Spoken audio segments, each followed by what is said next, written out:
Yeah, I never thought I was going to get in, ever. I felt elated to get into Cambridge, but I also felt a huge pressure. The main story is 4 young women at the University of Cambridge and navigating their identity in this sort of elite institution. But I think beyond that, we always like to say it's a love letter to Somali culture, because we initially started making it at Cambridge University. And as we were sort of making the documentary, we sort of realized the topics that kept coming up were more about our Somali heritage and just how much we appreciated Somali communities within Cambridge.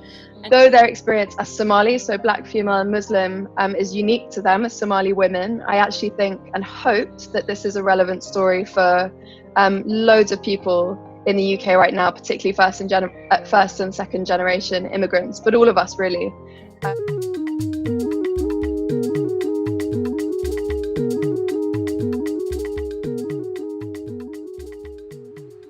Somalinimo just means really the essence of being Somali, so Somaliness, if you will.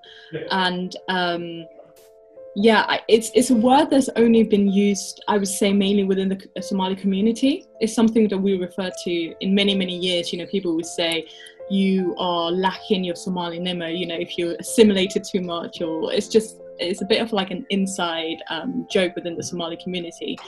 And the fact that it's now that it was trending on Twitter and that people outside of the Somali community actually are getting to understand what that word means and seeing it associated with something not inherently negative. Somalis were seriously underrepresented and underestimated in film, and so I hope that our nice film Somalinimo can add a really positive light. I believe passionately in the power of storytelling to break stereotypes, reframe narratives about people, and I hope this film can be part of that.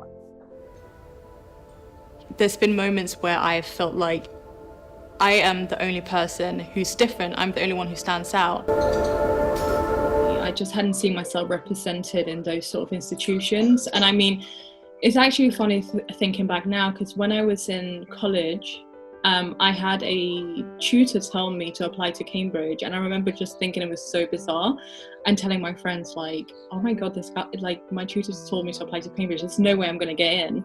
And I sort of just left it there. And a few years later, I end up applying for my master's degree when I sort of garnered that confidence. But I think throughout my teens, when I thought of Cambridge, I just thought of really rich, posh white people.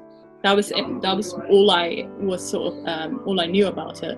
So I think representation is so important. And again, it comes back to, you can't be what you can't see. And because I didn't see it, I just didn't even believe it to be something that was possible for me.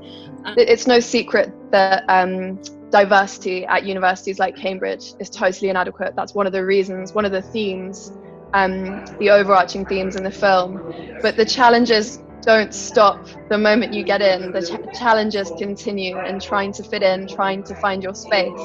And I hope what we explored in the film is that these women ultimately found each other, and they managed to create a sense of home and belonging through each other.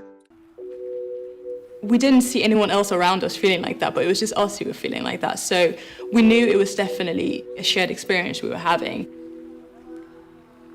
The Muslim communities and the Black communities at Cambridge and societies were so important for me. And even the intersection of both this, Black Muslim communities and, even the Somali society was such an important space for me, because I was able to talk about everything that was worrying me or, burdening me during this time. And it turned out that we were all experiencing the same thing, which was so relieving to know that when you feel like you're just like a crazy person walking around feeling like everything is sort of microaggressions everywhere, and people are telling you, no, this happened to me too. It's so refreshing. Awa and I have been really inspired by the Black Lives Matter movement, and I don't think we knew when we were making this that there would be such a pivotal civil rights moment just before we released the film. But it does make the film feel more relevant than ever. And if I, as a white creative, can collaborate with people like Awa to make positive stories celebrating Black women and celebrating Black talent, you know, that's really, really important.